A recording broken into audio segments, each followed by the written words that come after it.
Veliki pozdrav dragi moji, dobro mi došli u moj novi video. U mom novom videu pravimo jednu brzinsku večeru sa tortiljama i sa piletinom.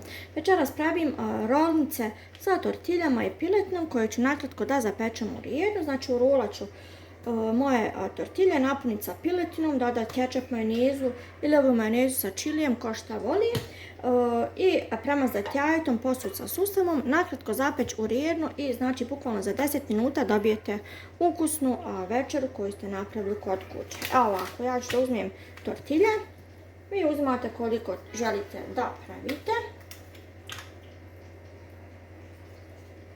Samo malo da otvorim ovaj kečap, pošto mi je novi.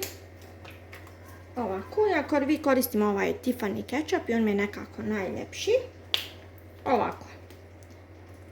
Za mog sina dodajem kečap, jer on voli kečap. Dodajem i piletinu.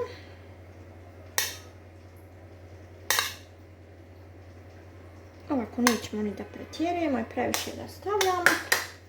I sada ćemo to fino da urolamo. Ovako, da napravimo rolnice. I ovo ćemo da premažimo ovako da možemo da zatvorimo. Tako. Eto ga, jedna rolnica je spremna.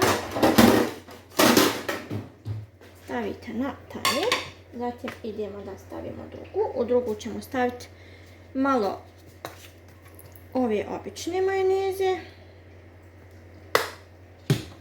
malo ove ljute. Ups, nadam se da nije previše.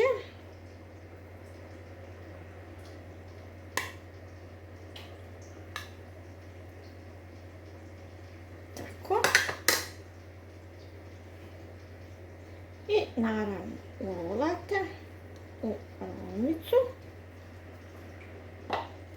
Premažite ovako i ovdje sa jajetom da to možete fino da preklopite, zatvorite. I to je to. Evo ovako, kada sam napunila sve tortilje, znači sa piletnom, onda ću fino da ih sve premažim sa jajima. Odnosno jedno jaje sam samo umutila ovdje. Premažite.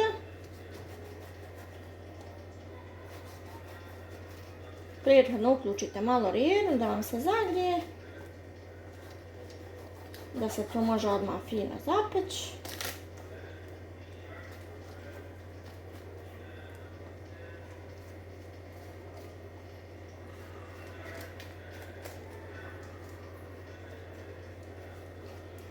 Tako, i pospijete sa susamom po želji, naravno ako volite.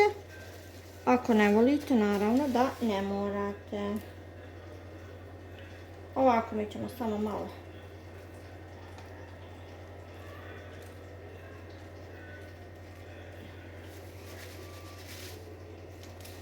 i vaša večera doslovno za pripremu vam možda treba 10-15 minuta da propužite piletinu i možda 10 minuta da zapečete.